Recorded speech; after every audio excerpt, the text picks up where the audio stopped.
right ළමයි, this is the challenge, right? ලොකු දෙයක් නෑ. Now you can add details නේ. ඒ details listed on the page. add වෙන details page එකේ list වෙනවා. පොඩි දෙයක් මම කරලා තියෙන්නේ. Then I had some button here. මම මෙතන එක button එකක් දාලා තියෙනවා මේ export to Excel, right? Export to Excel.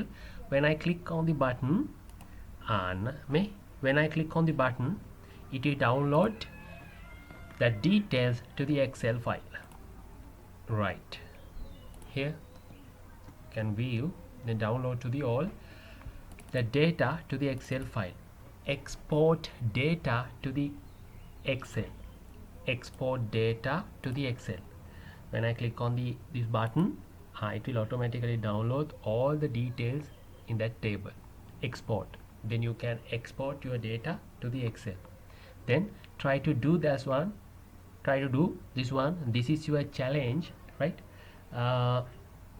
Please put your screenshots or videos on the group after completing the activities, right?